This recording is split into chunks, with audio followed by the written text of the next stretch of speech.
Hey friends, this is Tyler Ames, American playing footy in Melbourne, Australia, and you are listening to a Yank on the Footy. Now in its third year, it's a Yank on the Footy with Craig Wessels, talking about the greatest game on the face of the earth. Sit back and enjoy, everybody.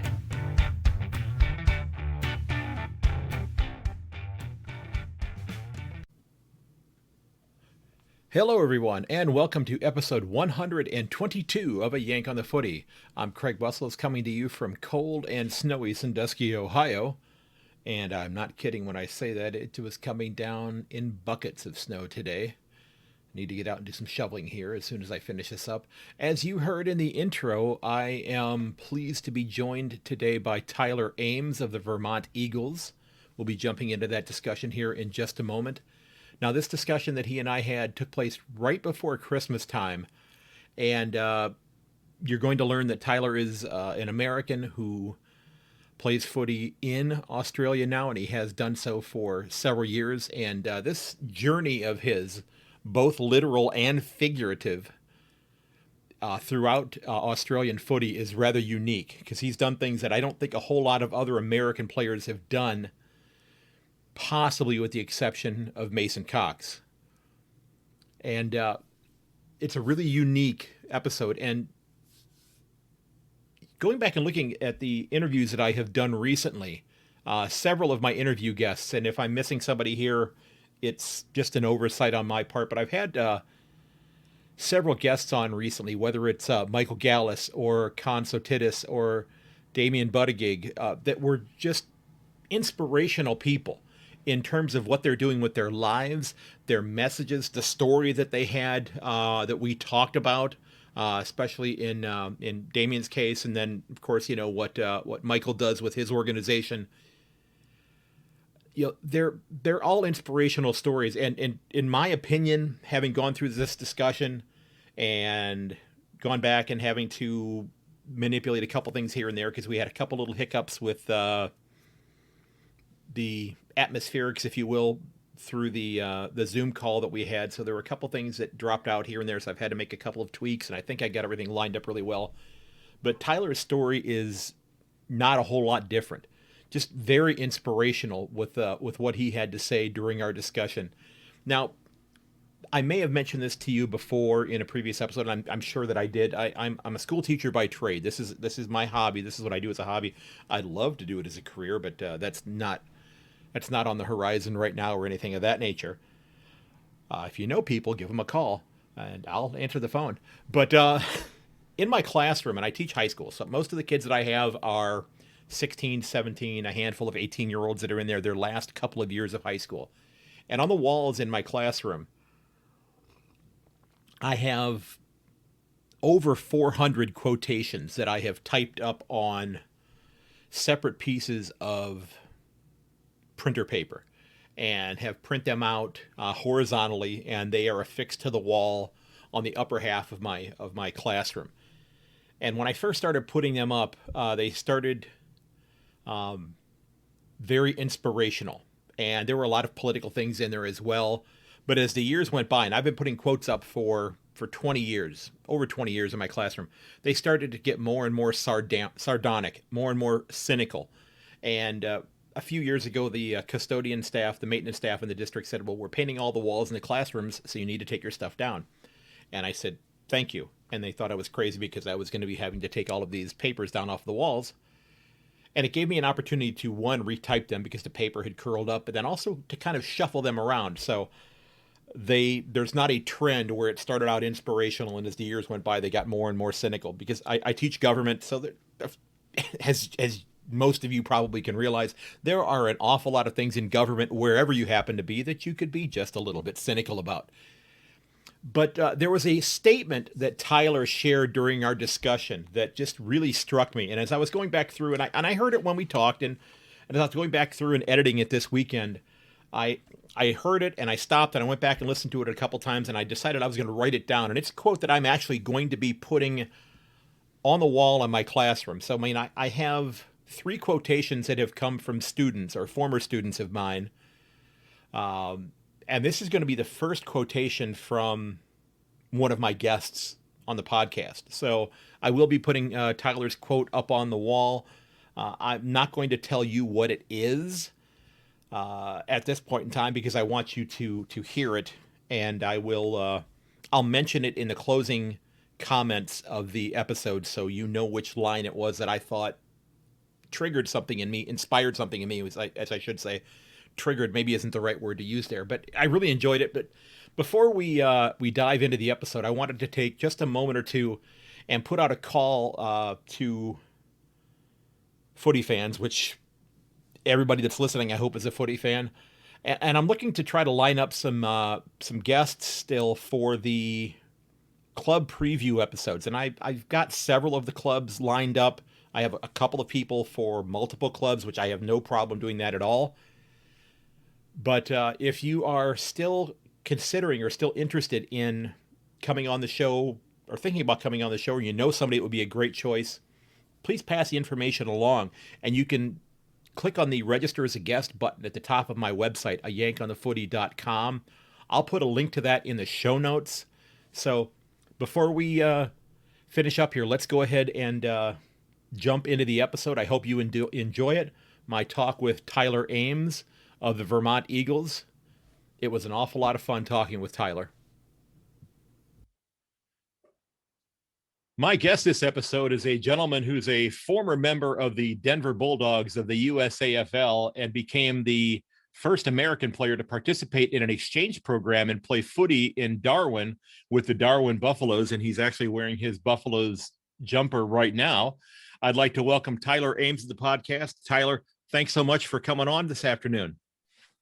No, thank you, my friend. And technically morning here, yes. But certainly honored, and it's a pleasure to be here speaking with you. Yes, it's we traded messages quite a bit. This has kind of been several months in the making before we've actually set down a date and time. So I'm actually thrilled to be talking to you.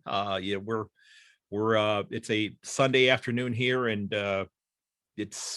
you're from Colorado, so you know what cold is like. It's not quite as mountainous here in Ohio, but we've certainly got the cold that you guys are accustomed to as well. So you're somebody who's been playing a lot of footy over the last few years when you get the opportunity, but it was something that was kind of introduced to you. How did you come to actually get involved with playing the game itself? Yeah, so I always thought of myself as an athlete and grew up playing just about every sport. I initially had gone to college, University of Northern Colorado, to play football, and got hurt like my second week of school and didn't play. Played some American football in Germany as well, and played some intramurals and things throughout college. And as most in the States, once you finish college, sport is over, unless you're playing some rec league here, there, everywhere, whatever. Mm-hmm. But I kind of just assumed that any high level sport would be done for me. And I was working as an auditor, which seems like an entirely different lifetime ago, for a large accounting firm in the States. And that was kind of my first job out of school. And I had helped recruit another auditor, an Australian from Perth. He was a huge West Coast fan. Okay. And I'd never heard of footy. Didn't know anything about it, but we essentially we became really good friends. He's about my age, and we would go out to the bars on a Friday night, and they'd send us home at 2:00, and we'd go back to his and watch some footy, because it would be Saturday in Australia. Right. The games would just be coming on. Mm-hmm. And so just kind of started getting into it, and it turns out kind of all along, I think it was his plan, since I'm a pretty big guy. I think he had always kind of wanted to kind of secretly recruit me into the Denver Bulldogs team. And so sure enough, when the season came around, he was like, hey, come on out. There's tryouts. Like, I think you'll really like it. I'd already kind of picked up the game a little bit by watching it, here and there. And so went and with a number of other American football player friends of mine, and was the only one that stuck it out, but fell in love with it pretty quick. So did you not know the Bulldogs existed until he came to you and said, hey, why don't you come out and try this? Okay. Okay, so he kind of kept that. Yeah, had never. He held that No back. idea. Okay. Well, I want to go back real quick. You mentioned that you played football. You played gridiron football in Germany. How did that happen? Just another random adventure. I've been really fortunate in life just to kind of, take certain opportunities up. And after I'd gotten hurt in the States, I took it as an opportunity. Instead of pursuing football, I was like, oh, well, I'll study abroad. So we had an exchange with a business school in southern Germany in a town called Villingen-Schwenningen. And my first day of classes, I introduced myself to the class. And just after, this guy runs up to me and he's like, hey, you're an American. You seem like a big guy. Like, did you play American football? And I was like, yep, sure enough. And he's like, you won't believe this, but we have a tryouts today for a team like down the road. Like, I can get everything situated for you. Cause it's not, I didn't bring football cleats. I didn't bring anything. Right. And he's like, no, we'll get it sorted. And so sure enough, somebody had, size 14 shoe and gave me their old soccer cleats. Okay. And I went to this tryout, was the only American, maybe half the team spoke English. And I played with a team called the Danube Hammers. And in Germany, they do this like relegation style, much like Australia does. But I hadn't had a whole lot of exposure to that.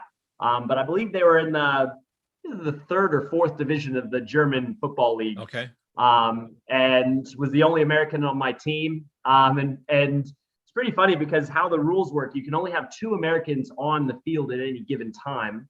And so they put a large A on your helmet, on the front and the back of your jersey. So you're basically just a giant target. But the standard was good. And, that worries me. That worries me a little. How tall are you? Because you said you're tall. So how I guess not. I'm just 6'3" and a bit. Okay, so that's very good size. Yeah, I'm usually about 6'2", and then the alarm goes off in the morning, and I get up and I'm back down to about 5'8". Love it. So you spent a semester or a year in Germany? It was about 9 months all up, I think. And so I played the full season, and we ended up actually winning the championship. So they ended up getting moved up the next season. And you weren't there to help them out, so.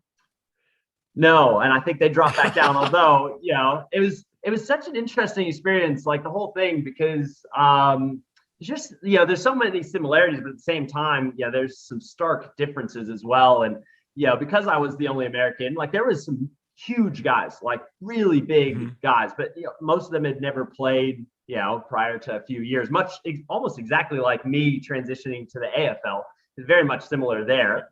So they certainly give it a crack. I'd play just about every minute of every game. I'd be on special teams. I played offense, defense, and you'd come to the sidelines, and we were sponsored by a beer brewery. And so they gave us free beer as much as you could drink, and guys would drink it, pretty much. It felt like during games, we would drink sparkling water. It was just, it's just different world, but man, it was a lot of fun. It gave me a good chance to see much more of Germany, because we would travel around in a beautiful bus to games and go to some festivals afterwards. And that was I feel very fortunate with many of the experiences that I've had. I mean, do you think that the big guys that were playing, do you think that they had kind of sized themselves out of being able to play soccer? So this was like a great respite for them, that these guys were probably not going to be great soccer players because of their girth or their sheer size. No question about it. Like there was probably 11 guys taller than me, and most well and truly taller than me. The guy that would drive me to training every day, we called him Gollum, but his real name was Sasha, and he was about 6'7" and weighed about 330 pounds. Wow. And he was an athlete. Wow. And he would pick me up in this green Mercedes, and every day he'd honk the horn. I'd come down. He'd have the door open for me. He'd walk around, and every time he'd sit in the car would just shift with his weight. And you drive down, the Autobahn. So we'd be going 100 miles an hour to training. And then after training, I'd be drinking my beer in the car on the way home, going 100 miles back home. And it was just, Wow. yeah, that was cool. Wow. So you played, how many seasons did you play with the Bulldogs before you made the transition we're going to get into? Just two. Okay. I played that first year. I couldn't make it to all the tournaments, but I played enough. And then I went to Nationals, which was in Austin. Okay. And I played on our reserves team and got one of the best ons for the tournament. Okay. And so that kind of really cemented the fact that, I could be okay at this, just really commit. And so then the next year, yes, I played again. And that's when the conversations started happening around me coming to Australia. And I was kind of at a point in life where I was like, yeah, maybe this could be something that I pursue. And yeah, here I am. Okay. So you applied for, and you interviewed for a program to where you ended up playing in Darwin. I mean, were there other opportunities, or did you feel that was the best one, or was that the only one that you were going to be able to do? So it all came about. One of my good friends, so I'm still actually good friends. I saw him this week.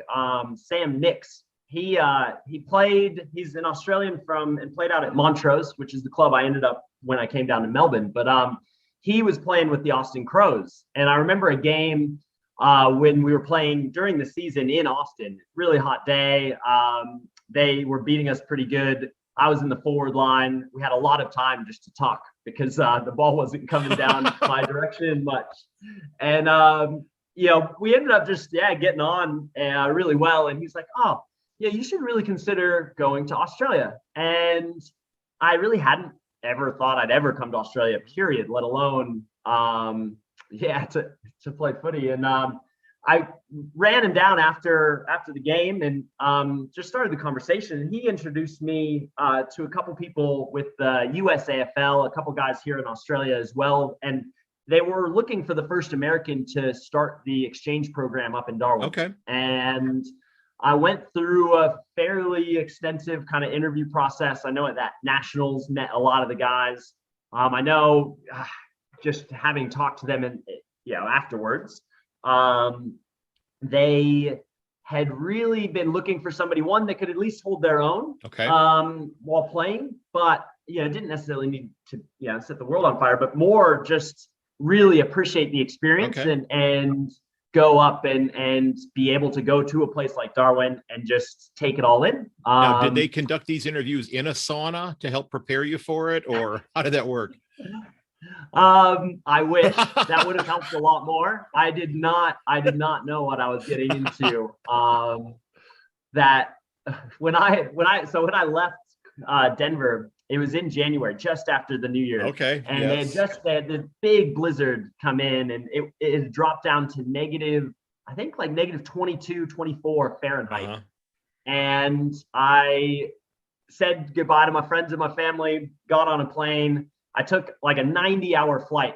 It was layover here, layover there, because I didn't really have any real timeline to get there. And it wasn't like a trip where I had to worry, I was cutting into, my holiday. I just took a very extended trip, and I literally land on a Saturday morning at about 5 a.m. and walk out, and you just get hit. It is like a furnace because not only, so they play their season in the wet season up in Darwin. Right. And so for the Americans, imagine it's Darwin's kind of northernmost part of the country, and it's the closest to the equator. So just kind of flip America on its head, and maybe it's more like a Florida, where it's just very hot, very humid. And during the wet season, which is the rainy season, it's just ramped up even more. So it's probably 36 degrees Celsius and about 100% humidity. And Mark grabs me, takes me home. I was like, here, this is where you're staying. And there's a game later today. And I remember the first game. I only actually remember the first half. I played the whole game, but I would have lost that much weight and sweat that much. I was that dehydrated by the end of it that I don't remember much by the end. And they're not serving beers and sparkling water in the interchange. No, okay. No. The one nice thing is when you do play at the TIO Oval, which is their really nice stadium there. They have two rooms Chiller for each rooms. of the clubs to go into during the breaks, quarter time breaks. And it's just like air conditioning to the max. You're basically walking from the heat into just the ice cold, and a bit of relief, but then you walk right back out on the field. And yeah, you're just trying by the end of the game not to cramp up. And it was fun. It definitely, again, just a weird, unique experience, but really, really cool. So are you thinking to yourself when you're doing that, what am I getting myself into?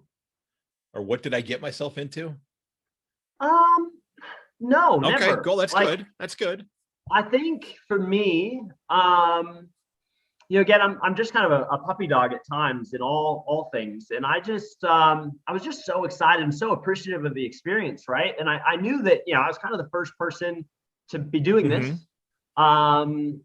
And just, that I guess just being really grateful all the time that you just never give yourself even an opportunity to go, wait, what did I just decide to do? What have I done? It was more just, okay, well, what's the next day going to hold?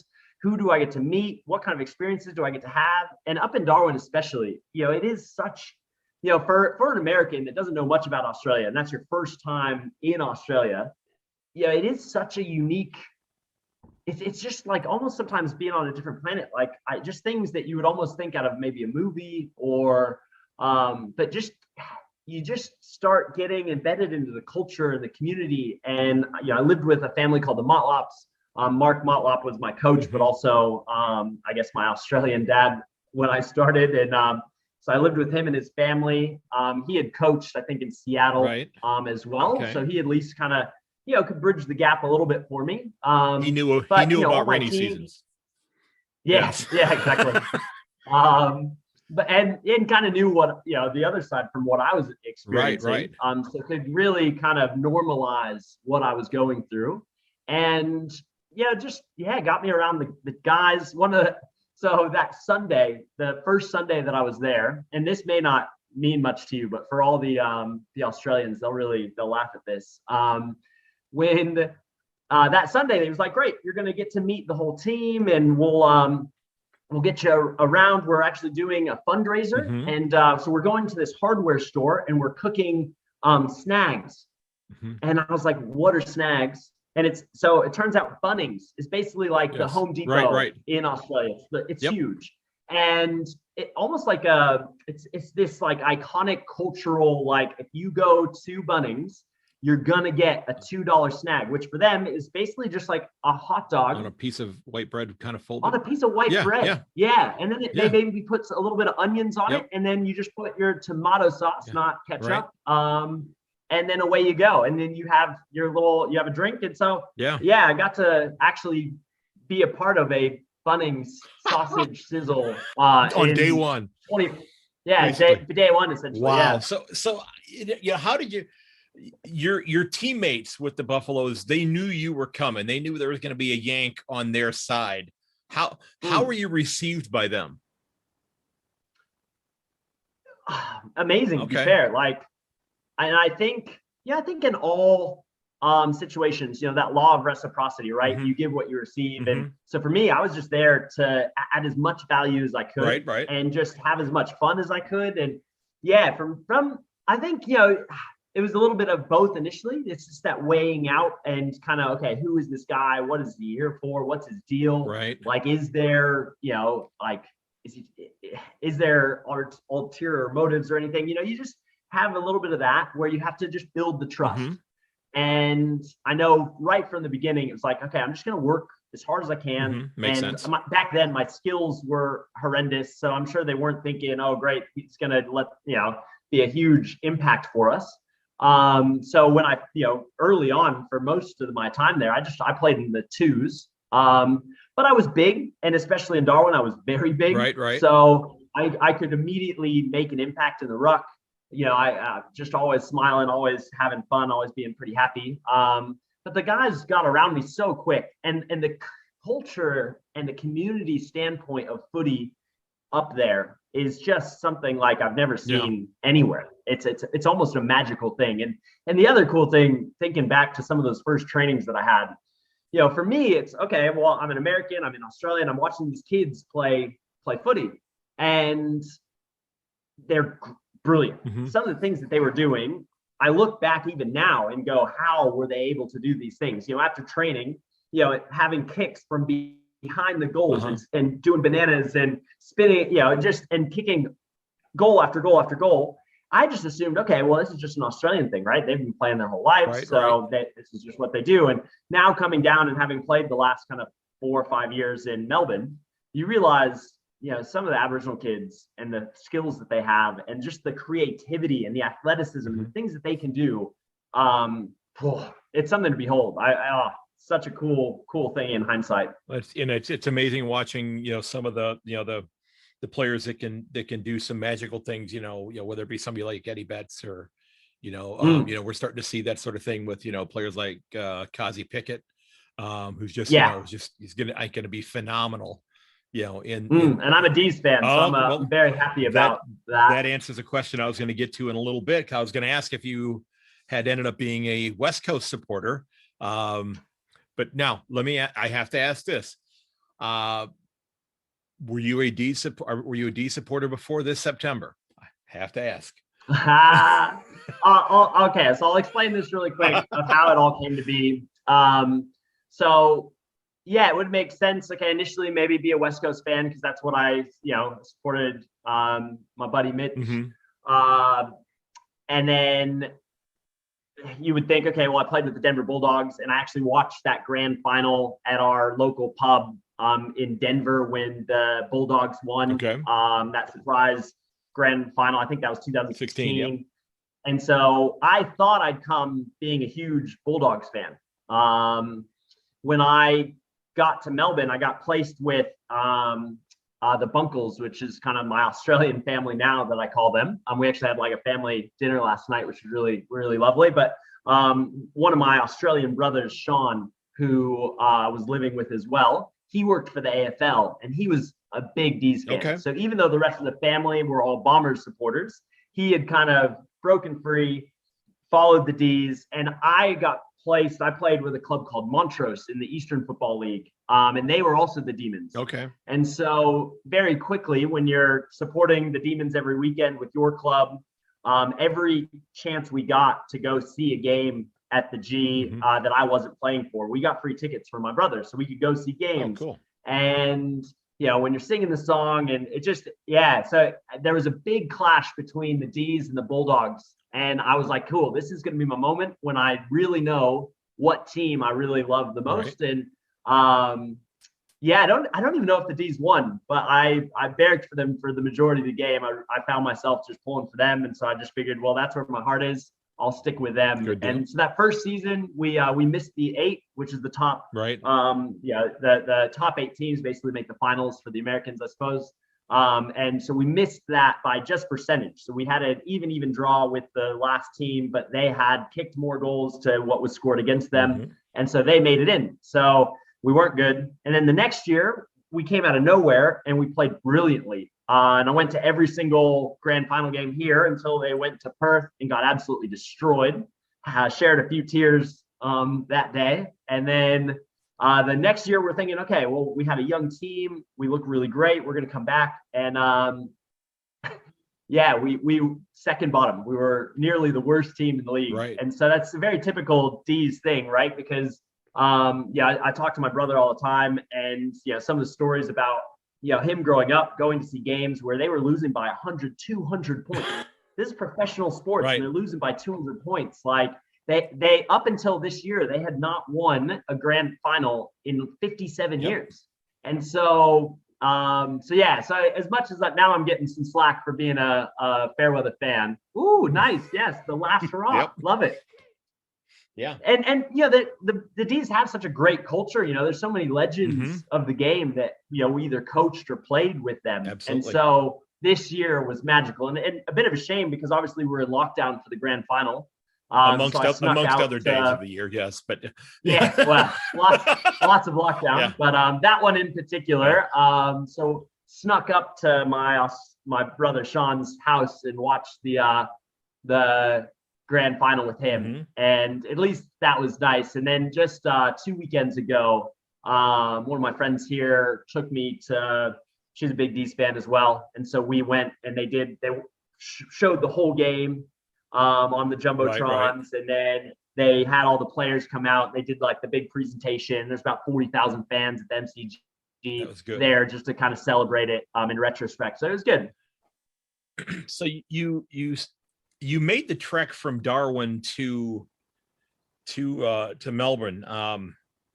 You said you did that as a cross country drive. You didn't fly there, and I wanted to No. touch on that because that Yeah. you talked about how much different Darwin was from being in the Denver area, but I have to imagine just going through the center of the country had to even be different than being in Darwin. So what was that trip like? And you said that you had traveled with one of your Aboriginal teammates.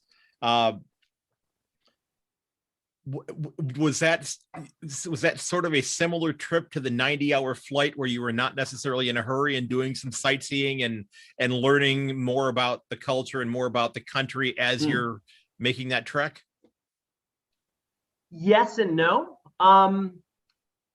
So very much it's a different world. That's a different planet when you drive through Australia. I've made cross country trips across America, pretty much all the way across on multiple occasions. So I've seen all of America, and there's a lot to see. And even when you're going through cornfields, like, there's plenty of towns that you can just stop to grab some food, stop to grab some gas. And I had thought about flying down, but a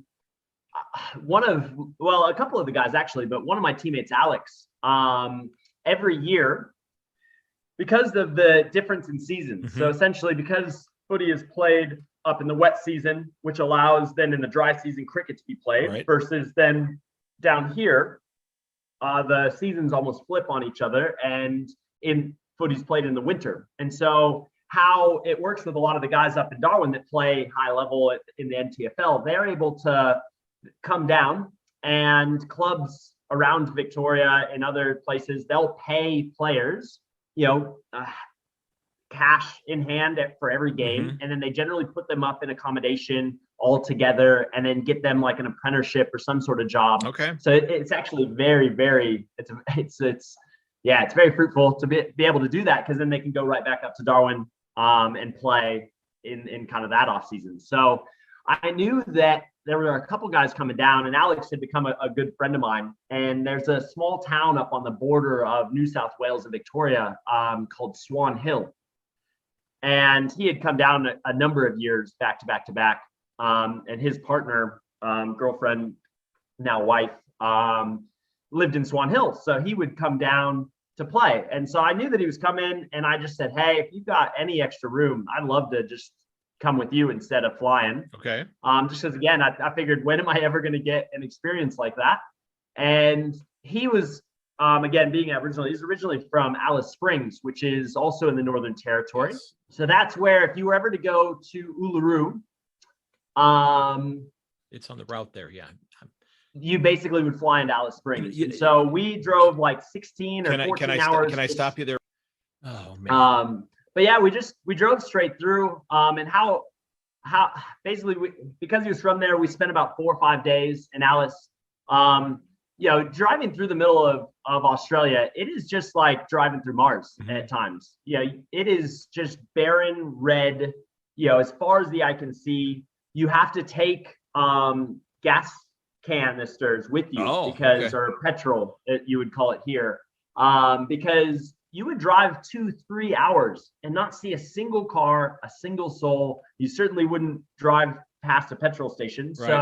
We would essentially just run out of gas, putts to the side of the road, and then get out, fill back up, and then just get on and keep on going. And I don't think at any point while I was up there did I really fully appreciate or understand how unique of an experience that was, getting to spend that much time with the beautiful people and the culture that is the Aboriginal culture. So for me, it was just, these are just people and they're my friends, and this is what we're doing, and it's just part of the experience. But in hindsight, now that I've lived down in Melbourne for 4+ years, you reflect on it, and it's just magical. It's really, really, I feel just beyond blessed to have gotten to do that. So we basically just drove to Alice, spent about 4 days there, and then went from Alice straight down to Adelaide, which is like another 16 straight hour drive.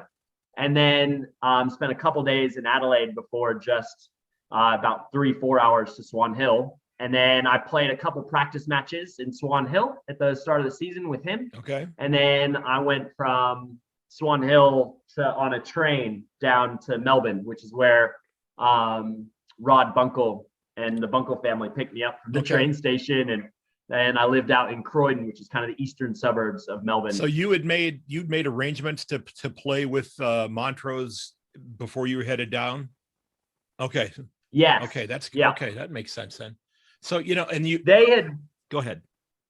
They had that whole exchange program that had brought me down. They had kind of set everything up. I think the whole plan really was they wanted me to do a season in Darwin, come down, play with Montrose, go back to Darwin, come down to Montrose, and then my 2-year visa would be up and I'd go home. Okay. And then I'd take a lot of the experiences and share them with the USAFL and the Bulldogs. Okay. I ended up wanting to find. So they offered me jobs with the club that were a little more blue collar work. I've always been pretty career motivated and driven, and I wasn't young by any means. I was 27 at this point, so I was like, well, let's do two things with one. And so I ended up finding a job that I could get sponsored, and then making more, roots here. Okay. But yeah, there was one other player. He didn't do the Darwin exchange, but he had come. So Ben, he's a star, absolutely stud. Chippy, we called him. But he played with the USAFL, played with Austin. Would this be young Mr. Martinez? No, Ben, different and I Chippy. just don't want to butcher his last name. Oh, it's okay. But yes, he was in the last World or the International Cup, he was named best in the tournament. Okay, yeah, because I just was talking to Ben Martinez that plays for the Crows. He's from Perth. I was just talking to him again last night. Yeah. So so essentially Ben had played with Montrose for a couple years and lived with the Bunkles as well. Okay. So they had already been kind of a part of the exchange, well versed in kind of the American culture. And so, it was a nice landing spot. But even that was great because, then I got to live with, an Australian family here in Victoria. And I got to learn, I just immediately you're embedded in kind of the culture and the community. And I got to have my footy mates, and I got all of my, Sean's friends are now my good friends. And so many expats, especially down here in Melbourne, can sometimes just get stuck with other expats because it can be a bit cliquey here. And I just was fortunate that immediately, as soon as I got, boots on the ground, as they might say, I got embedded into the culture, and I've ever since just had some really brilliant relationships. So you've played a few seasons with Montrose. You ended up finding yourself as the captain of the reserve squad, which I think you kind of have to look at that as a pretty significant accomplishment for an American to get that position, wouldn't you? Yeah, especially from when I first started at Montrose. So essentially how it works in Victoria, there are teams everywhere. It blows my mind how many teams are around the city of Melbourne. So the Eastern Football League is a pretty, well-respected, good standard. And every single league, whether it's the VAFA or the Northern Football League or the Southern Football League, or the Eastern Football League, they all have multiple divisions within. So, at the time there's 4 divisions within the EFL. And so they actually played at the very top, the Premier Division, which is one of the best standards in Victoria. So when I first got to Montrose, I still, having still been transitioned from the USAFL game, where it's very much, kind of kick to contest, kind of follow the ball. I just found myself almost like a little kid chasing the ball, but never getting it, because I just didn't understand that you need a couple kicks away and you had to position yourself the right way to actually impact and, so yeah, it was a lot of unrewarded running. And so for the first probably half of my initial season at Montrose, I started on the bench, which, as a competitive person just killed me. But I was just not good enough to impact and play enough minutes. And so I had to really learn quickly and develop myself, develop my skills. And so by that second season, to be named the captain of the reserves was, for me, probably one of the biggest honors and accomplishments that I've had, because just to be able to lead an amazing group of men and be a part and actually add value to a team beyond just, a token American, right? I was actually adding real value to the team, and, the community really got around me, and that was an honor to say the least. And, you've now moved on to play with the Vermont Eagles, if I'm not mistaken, which their logo looks very familiar. Yep. Different color combination. But I think I can hear the Liberty Bell somewhere ringing off in the distance. Yep. But so how did you make the transition from Montrose to the Eagles? Yeah. So that first season, I was still living out in the eastern suburbs with the Bunkle family, and it wasn't. I was working in the city, but the commute really wasn't too bad. I then decided to move to St. Kilda, which is actually where I still live, and the commute every day from the city out to training, and you train Tuesday, Thursday, games on Saturdays. I would leave the city at about 4 and get lucky to be there right at 6. And so, wow. And then, luckily no traffic coming the other way at night, but it's still another 45 minutes to an hour drive. And so I didn't miss a single training for, I think, the next 2 seasons at Montrose, but it just got to the point where I was like, I can't keep that up. So I started looking for local clubs around St. Kilda, and I trained in a number of different places. And so the coach that had named me captain of the reserves at Montrose had moved to Vermont, which is so they're kind of the premier club of that top division in the EFL. And so I'd played against them a lot, and they'd beaten us bad a lot. And to be honest, I didn't have the best feelings towards them, and I just did not think that I'd ever go play with them. Right. But with COVID, I was actually signed on to play with a local club in the southern top division of the Southern Football League in Bentley East. And I would have played that whole season, but then COVID happened, and we didn't really get any games at all that year. And so when things started picking back up, the SFL was really slow to get back into trainings and everything. So I was like, I'll go out and train with Vermont. Because again, the standard's really good. I think they've got something like 18 guys that are listed in the VFL, or did at the time. And so that VFL is that top, basically just under the AFL level. It's the top. Right. And so to get around some of those guys and train with some of the best players that I've ever seen, I was like, that's not going to hurt me by any means. And so luckily what I found very quickly is the culture and the community there was brilliant. Like, they weren't even though they had all this success and they have that many amazing players, you couldn't tell who was good and who wasn't based on the interactions with players. There was no cliques. There was no, we're better. You guys are down there. None of that. And so I just kind of fell in love with that. I realized my game was just getting so much better by being in that environment. And so, the last season I just said, I'll sign with them. And I'm really happy that I did, because I got that much better. I won more games this last year, even in a shortened season with COVID, than I had my entire time at Montrose in the 3 seasons previously. So that's nice to wins. You showed me before we started recording, you kind of gave me a look outside of the window of your house, and there was a cricket ground off not too far in the distance. Is that where Vermont does their training? No, so Vermont's actually still another probably 45 minutes, hour away. Okay. So I still commute, and I know people think I'm still crazy for the amount of time that I put into just traveling, but again, I only get this opportunity once. I'm only going to be as fit and as athletic as I am right now in this moment. And so I figure, why not just give it one more big crack to hopefully win a flag and play at that highest level. And maybe even, my ultimate goal is to get at least one senior game. Because if I can do that at Vermont, that's going to be, just something that, other than obviously Mason and a few others, it's just not many Americans will have said. Right. Do. And I mentioned this to you before we started recording also, because you told me then that you had played you'd played a game up in New South Wales in Corowa, and that you'd also had been involved in some games up in at least one game up in the Brisbane area as well. So yep.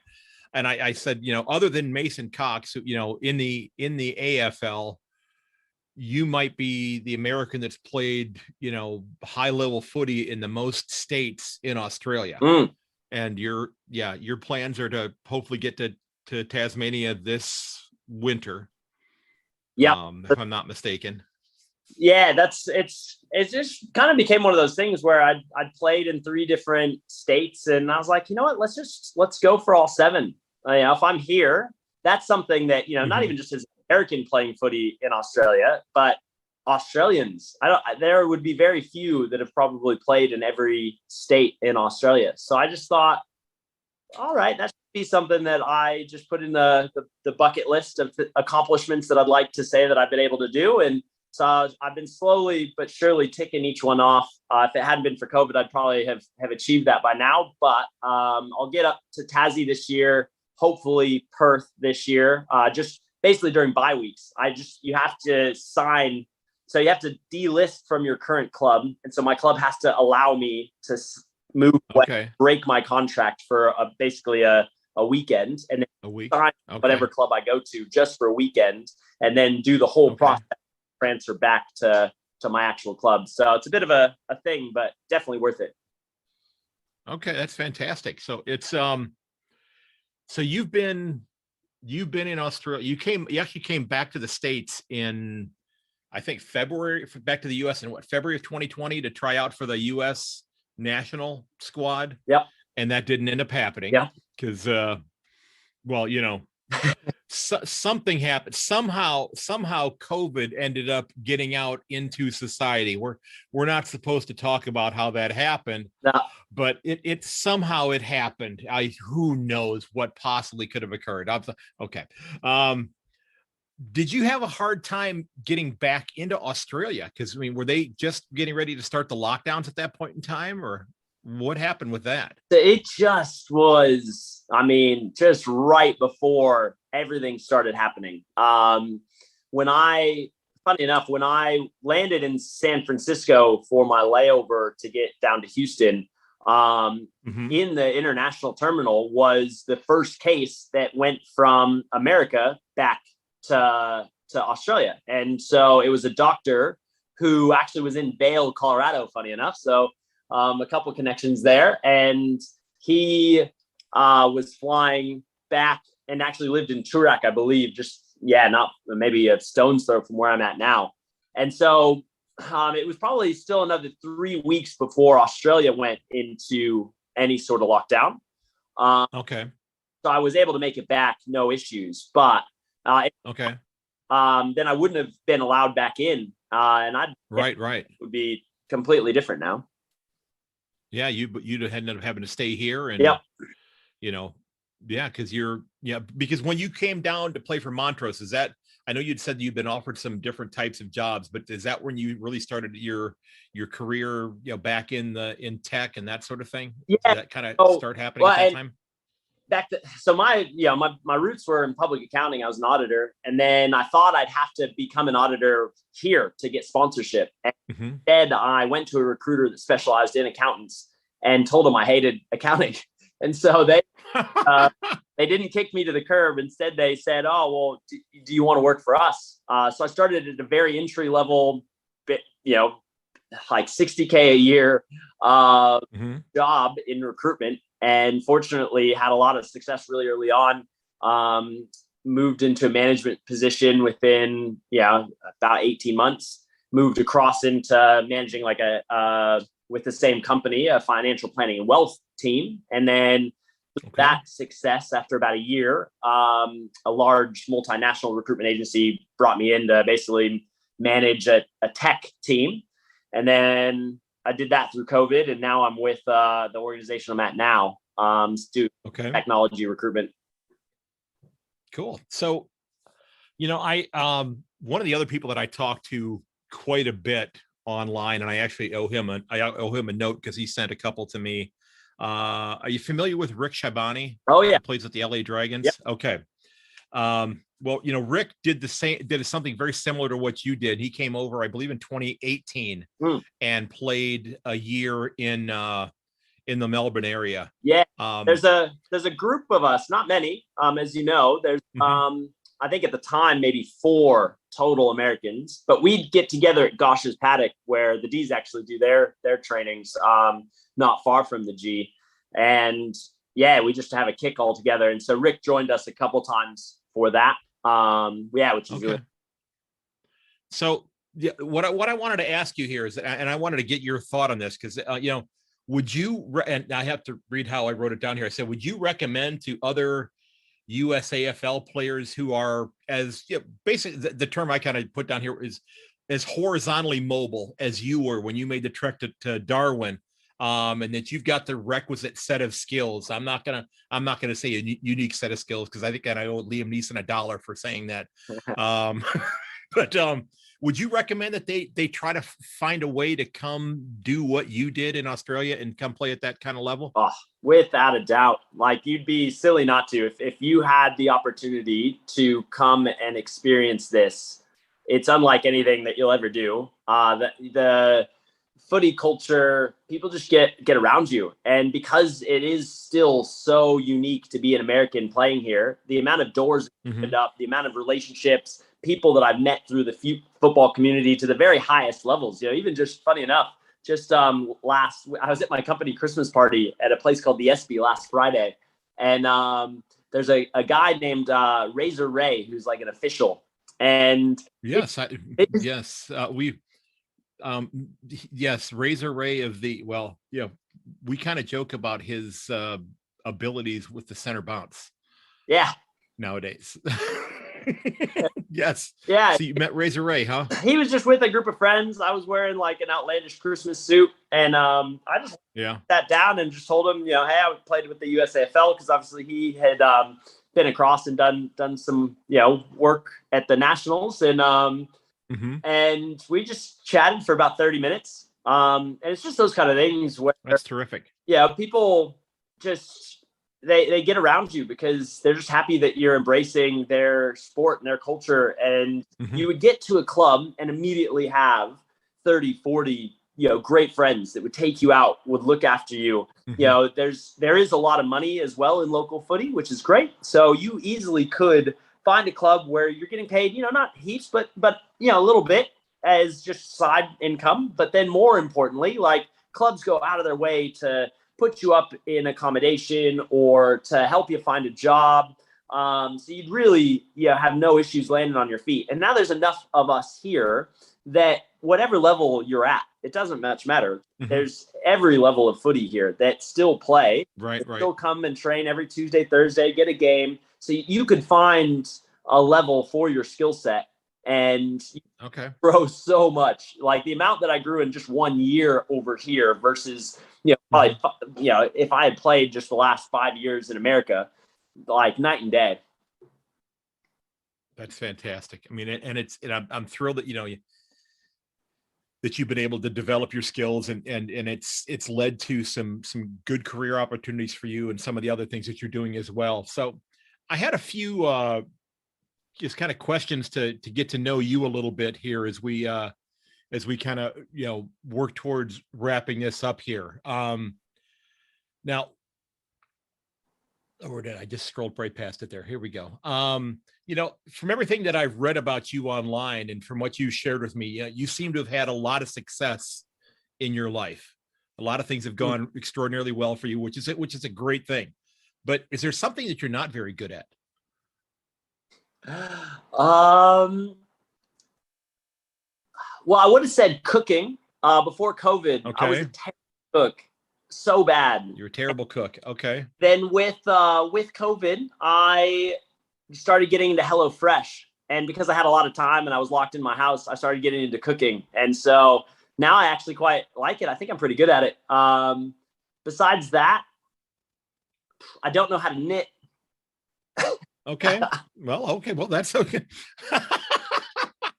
Well, that's probably not a lot of knitting going on in Darwin, I would imagine. They're probably not using a lot of wool on much of anything there. No. Yeah. So while you were in lockdown, okay, and lockdown was certainly a thing in Victoria, and I've engaged and talked to a lot of people who are on both sides of the happiness coin with regards to lockdown in Victoria. But did you leave anything on Netflix unwatched? To be honest, I hardly watched anything at all. Oh, okay. A bit of a shock, but I am a social butterfly. I love people. Okay. And so you would naturally assume, and I thought I would really have struggled with the last 2 years because obviously being one of the most locked down places in the world. Right. Yeah, that socialness goes out the window. But I was really fortunate, part of the side business I'm a part of in a community, I really got into like personal development and leadership. I've read more books in the last 2 years than I'd read in my entire life, tenfold. Okay. And I look back, I really think that this is probably the best couple of years of my life. It's certainly been the most transformational for me personally. So I don't, okay. I just, again, like all things, perception, right? That really is everything. Okay. And I think happiness can be habitual. So I just choose to look at everything glass half full, maybe glass to overflowing as much as I can. There you go. Okay. I make the most of it. So it's been a good couple of years. Okay. So what were some of the books that stuck with you that you read during this time? One of the most important books I think everybody should read is a book called Atomic Habits by James Clear. Okay. Really, really great book. Just top to bottom. It just really helps people understand why we do the things that we do and certain habits and how to break habits and set new ones. So anytime I'm starting a new job or any new endeavor, I will now read that book just so that I'm setting myself up for success right from the get-go and setting really strong habits. Another great one that I read recently called Think Again by Adam Grant, which really dives into helping us understand kind of our confirmation biases and why we actually believe the things that we believe, and trying to take a step back and look at everything through a more scientific lens of how, why do I believe this? And is this the right way? Is there another way? And I think maybe now more than ever, that is a book that the whole world needs to read, because that might not be a bad idea. So much polarization. It would just be good for people to go, guess what? Okay, we all have our own perspective. Maybe we can take a step back. And it really goes through a lot to help dissect and help people rediscover and rethink, which is good. And I think, in reality, I think, people who might have differing viewpoints on things probably have a lot more in common than they realize. It's just that they've been, I don't want to say led around by the nose by, people in government or in the media, that sort of thing. But in many ways, that's what's happened, is that they've gotten into their echo chambers. And that's the exact word, right? We all live in an echo chamber. We all have influences. And so, our sphere and our orbit of people around us, media and Facebook, it creates this feedback loop, and the beliefs that then we have gets shared by the people in the community around you. And so then it just builds and foundationalizes. And over time, as it really cements, because that's all you're hearing, then it gets to a point where it becomes your core identity. And now change your identity and that out of that belief system is almost impossible to do. And so I think one of the greatest things about moving to Australia and just traveling anywhere, right? I think anyone can attest when you have, left your little bubble in your small town, you just get to see and meet so many diverse humans that have many similar shared experiences, because we're all human beings. Yet, they have different perspectives on things because of their orbit that they had. So when you start sharing, Exactly, and it just opens your mind and your eyes to that, yes, we are all the same in a lot of ways, more ways than we're different. It's more than just the inputs that we had that were coming in that then kind of changes our identities here or there. But yeah, I feel fortunate to have come and to have lived here, especially during this time, because you just get yeah. And I guess I have to ask, do you, just based upon the people that you know, what percentage of people do you think that are in Victoria have come out of the back end of the lockdowns and have had a similar, philosophy on this? Because it seems like so many people have just become, so despondent and have had so many, mental health issues and such, being sequestered away for such a long period of time. And it sounds like you've been able to latch on to things that were helping to help you grow emotionally, even socially, even though you were not actually able to get out there and socialize with people. Yeah, no question. I would say way more people than you think have come and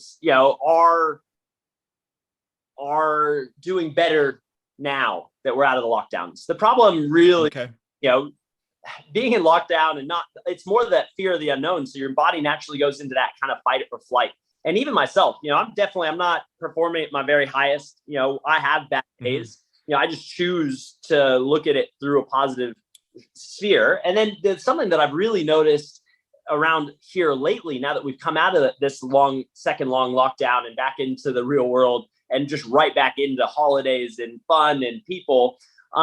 It's much like when you're from a small town, time moves a little bit more slowly. And the reason for that is, you have fewer just things, distractions, inputs, because you've seen, this is just your little bubble and you're very used to it. Right. And then when you go from a small town into a big city, it can become overwhelming.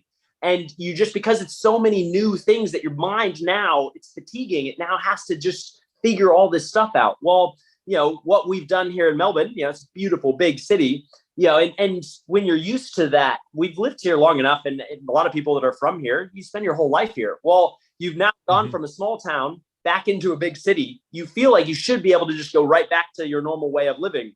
You really just have to give yourself a bit of a break and cut yourself some slack. But guess what? Your brain, just like a muscle, it is a muscle. It just has to grow. You have to get back into shape of dealing with all to exercise it again. Yeah, all the things around you. So I think it's going to take everyone time. But again, it's I think what Yogi Berra always said, 90% of the game is half mental, right? Half mental. Yep. We just have to remember that, keep the positive perspective and just try to be, understanding and appreciative and just, I think give everybody around you as well some slack. We all went through a lot together. The whole world has, right? And so right. Love everyone and know that everyone's dealing with their own stuff. And just, if you give them kindness and a smile and just add value where you can, I think we'll all be better off. Okay. Now, something I've been asking of people in recent interviews, a lot of folks like to ask people, what keeps them up at night. I've decided to go the other approach. And what is it that helps you fall asleep quickly at night? Well, that leaves you resting assured. I'm very fortunate. I think I've said that too many times, but I really am. So I hit the, as soon as my head hits the pillow every single night, I fall asleep, and I never stay awake. I never dwell on anything. The way that I always look at it is, I can just control what I can control and the rest will handle and take care of itself. So I guess just life and just people and just knowing that every day is a new day to make it a great day. And tomorrow's a new adventure. And I just try to avoid getting into the rut of the routine of life where you can just do the monotonous day in, day out. So I just decided tomorrow I get to meet somebody new. I get to do something exciting, there you go, different. And so every night I just again, am grateful for what I've got and the experiences that I've had. And I just get to know that I get to create new ones tomorrow. Fantastic. So what's the greatest lesson that you have learned in your few years that you've been in Australia? Well, I guess it depends on the context. Like in what I'm going to let you choose. I'm going to let you choose the context. greatest lesson that I've learned in Australia. I think more than anything, it's chase your dreams, even if they're not, they're out there. I think, and may seem unachievable. Yeah, I look back, I never thought I'd live outside of Colorado again. I thought that would be where I would live forever. And, Okay. I very much was on a path. I was engaged and I was working as an auditor.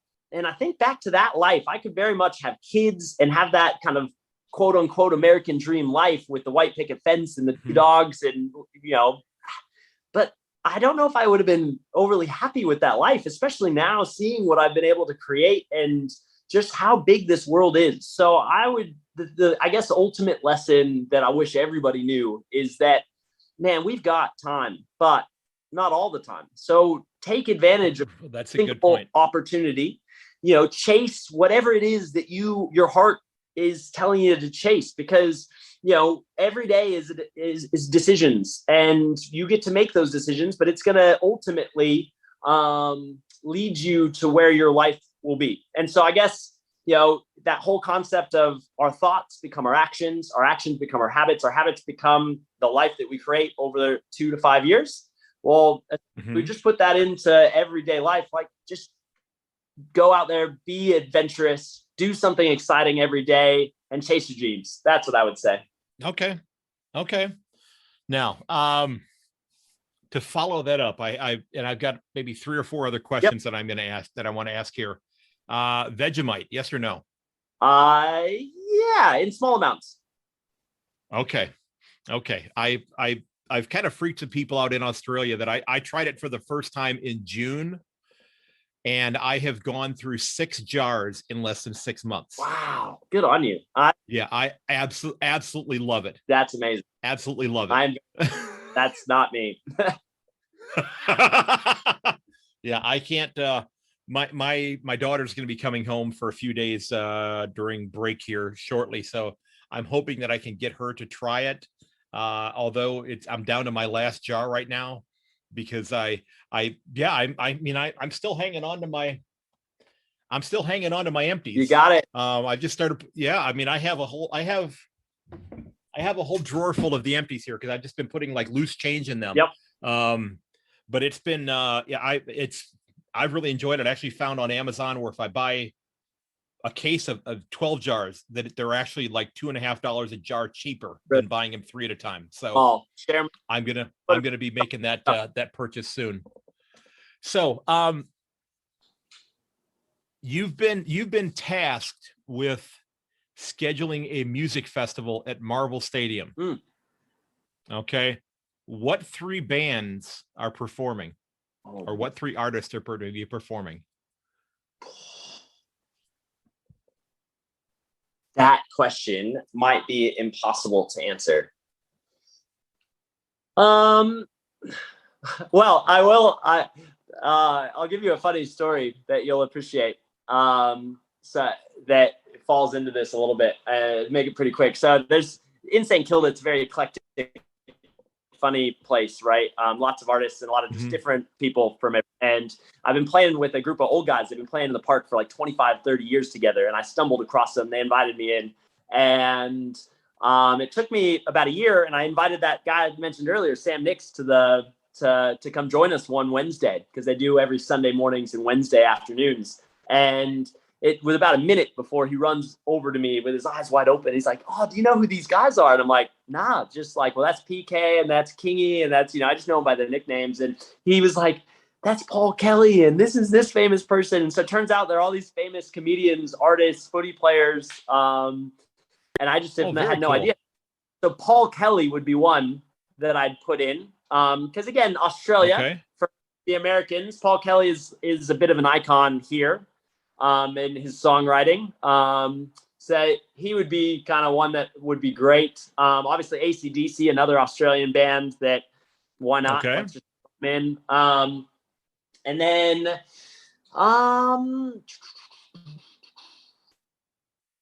I don't know. I jump around. I listen to jazz. I listen to hip hop. I listen to country. Okay. Well, yeah, we'll stick with those two as the two most famous Okay. Australian bands. Sounds good. Sounds good. So in 25 years, you're going to sit down and write a book that somebody's going to be reading, like James Clear's book or Adam Grant's book. What's your book going to be called? Ooh. I think Impossible is Nothing is already probably taken.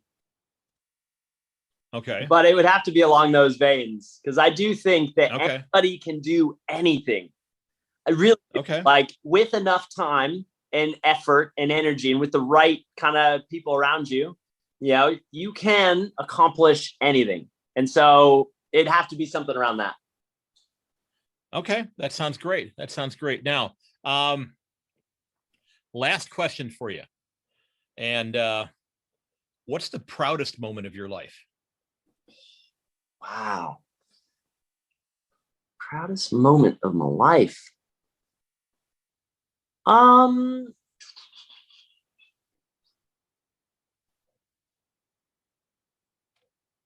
Man, so many thoughts come into my head through this. Well, I'll tell you what. I'll tell you what. We're gonna go ahead and adjust this. Yeah. You can mention two, since you only put two bands on the stage. Yeah. Okay. You can add a second one in if you want to here. Yeah, I think it's, first and foremost, I think it's just the relationships that I've been able to create and the people that I get to impact. Like, I really am just proud of, the people that I've just seen grow. And I just, all my friends and family I just love immensely. Like, just super proud of the life that I've been slowly creating. I don't even think I'm close to where I want to be. Like, so I've got so much more I'm chasing and that I want to achieve in life. But if we go way back,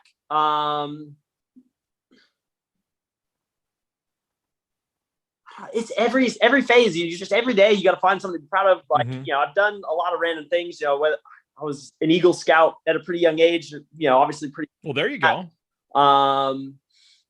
Even just simple things like, everyone obviously graduated college, but for me, like, graduated college, the fact that I've come here, I think if I have to put anything, it's just the experience that I've had here in Australia, and just coming and taking it on board. So not one thing, but just the overall, hey, I was proud. It's the potted plant analogy, I think. So, I feel as if, when you are a potted plant, right, you start hitting the walls of the pot that you're in, you want to grow, you have to repot yourself.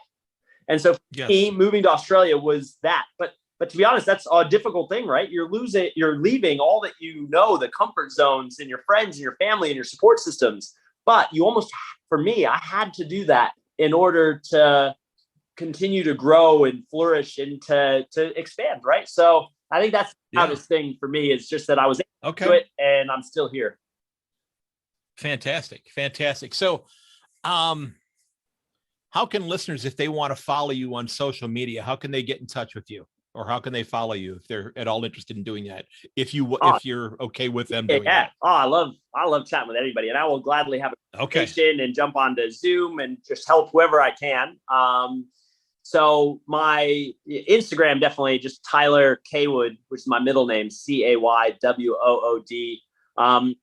Because I'm away from home, I really try my hardest to post a lot of stories around what I'm doing. Okay. And so that my family and friends can just feel like they're still a part of my life. So my French Bulldog, Albert, and you'll get a lot of my footy, and, I've just played baseball yesterday, just all the random things that I do. So that. All right. So you were saying that if people want to follow you on your socials, that so if you just follow my Instagram, probably is the best. It's just Tyler Kaywood, which is my middle name, Caywood. And I just do a really good job, and I try my best to just post a lot of stories about all the adventures and things that I'm doing every day, just to keep my friends and family back home kind of connected with my life here. And I'm always keen to have a chat. have a chin wag, learn about you, or just help you if you want to get across. And, I'm pretty good at connecting people. So happy to do that always. Fantastic. So, ladies and gentlemen, I do want to thank Tyler Ames for joining the podcast today. It's 2 for 2 this weekend in my discussions, just people who are absolutely with positive outlooks on life, and just and actually it's the last 3. I interviewed a gentleman recently that I referred to him as being chronically happy, which I think you might have that as well. And he lives in the Melbourne area as well. So maybe it's catching, maybe it's in the water there possibly. So Tyler, I want to thank you for taking time out of your Monday morning for coming on and chatting with me. This has been fantastic. A lot of fun. I've loved it. I really appreciate you and all that you do, and excited to, through time, you're just going to continue exploding. I ran somebody just 3 weekends ago who'd he does podcasts here, but he actually has been on, I believe, with you. And just couldn't have spoken more highly of you. And I think you're going to continue great things. You just approach it. May I ask who that was? I met him randomly at a bar, and I can't remember his name right now. Okay. Okay. Well, you may have to take a look at my website and see if you recognize the name, because I have, a lot of people that I've had on there, that's fantastic hearing that, because I try my best to, I don't like being confrontational on here at all. I mean, I love getting into, digging into things and learning. Yeah. Cause I'm trying to learn about the game. You've immersed yourself in it there.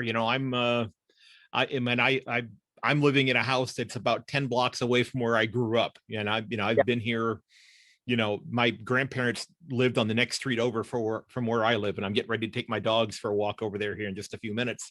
But it's great to be able to try to share this game and to share the love of this game that people have with other folks. Cause about 60% of people that do listen are in Australia, and the overwhelming majority of them are in Melbourne. But one of the things that I've done with this podcast is that I'm trying to use it as kind of like my Quasimodo climbing up in the bell tower and to try to tell people about this game. Yes. Because I was a huge baseball fan. I was watching baseball constantly. I haven't watched an inning of baseball in 2 years. Yeah. And it's mainly because of footy. But I think that Major League Baseball is unfortunately doing things that are going to destroy itself here in the not too distant future. The way they're tinkering with the game, and just the lack of a salary cap in the game as well has been. I actually did an episode about that recently. I saw that. Yeah. So, but Tyler, thanks, man. I appreciate it. This has been a lot of fun. Okay. Appreciate it. So folks, check him out on Instagram. Really cool page. Albert is a cute little puppy dog there. So you can see why he almost ended up being a Bulldog supporter. He supports one Bulldog anyway. Yeah. I got him a Bulldog jumper though. So he's a big Bulldogs fan. There you go. Well, but is he a demon though? No. Okay. That's good. That's good. You don't want your dog to be a demon. No. Alrighty. Well, hey, Tyler, thanks so very much, man. Have a fantastic week. Have a great holiday season. Appreciate it. You as well. Merry Christmas to everyone. And God bless. Chase your dreams. Thank you. All right. I hope you enjoyed that discussion with Tyler Ames. Don't forget that you can find everything related to the podcast over at my website at yankonthefooty.com. Remember, as I mentioned at the start of the episode, if you want to come on as a guest, I'd love to line something up to where we can talk about your favorite club and their prospects for 2022. I hope you'll consider checking that out. You can leave me a voicemail there. You can get on the mailing list. And if you've got a question for me, that would be great as well. I'm going to be starting my live episodes again here fairly soon, once a week, to talk about footy with people during a live discussion, which I will then, upload as a regular episode. And again, you can get signed up to be a guest there if you are interested in doing so. Also, I hope you'll consider leaving me a 5-star review over on Apple Podcasts. And in fact, on my website, there's a button up there that allows you to go to either Apple or to a site called Podchaser and leave a review right there. It'll take you right to the Apple podcast. So if you listen to the episodes through a different podcast host, which I typically listen through Stitcher to my podcasts, and others, I should say, but I can't really leave reviews there per se. Apple is kind of what drives it. So if you are interested in helping out, and it allows me to share that with other people and hopefully get people interested in checking out the episode, you can do that over on my website at yankonthefooty.com and click on the review button. It'll take you there.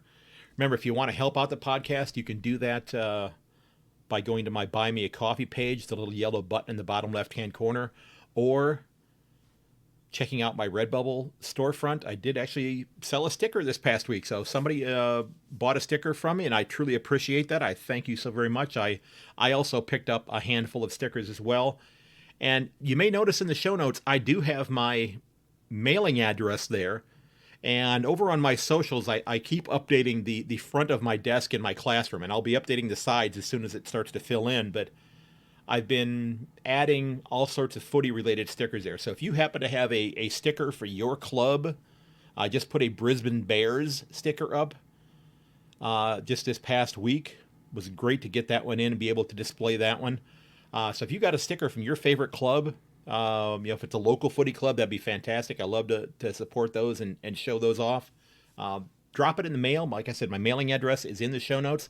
I hope, if you've got one laying around, that'd be fantastic. I will give you a shout out for that. I did get my new Grovetown Pirates sticker, one of the newest, actually the newest club in the USAFL. So folks, I'm going to go ahead and wrap this up here. I do want to thank you for listening. I want to thank Tyler for taking time to sit down and talk with me, and for his patience, because it's been a few weeks since we did this discussion. And I reached out to him last night to let him know that it was going to be coming out on Monday, Melbourne time. So I hope he enjoys the episode as well. Ladies and gentlemen, thank you. And I would truly appreciate it if you consider sharing a link of this episode or your favorite one on your socials, or tell your friends about it. Word of mouth is a great way to help grow the listener base. That'd be fantastic. As always, ladies and gentlemen, may your dribble kick never hit the post. I will catch you later.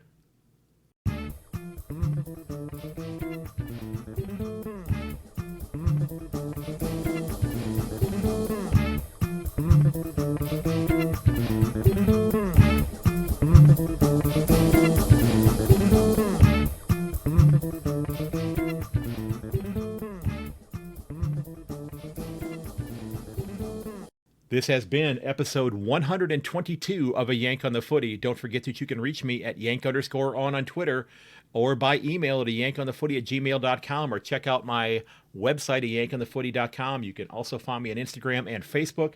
Before I go, I did want to tell you the quote from Tyler in this episode. The thing that really struck me was a statement that he made that said, "We have time, but not all the time." And that just kind of resonated with me, because I can find myself getting stuck going down rabbit holes watching YouTube videos or things of that nature when I need to be getting things done. So Tyler, great line. So glad you shared that with me, sir. And folks, until next time, goodbye.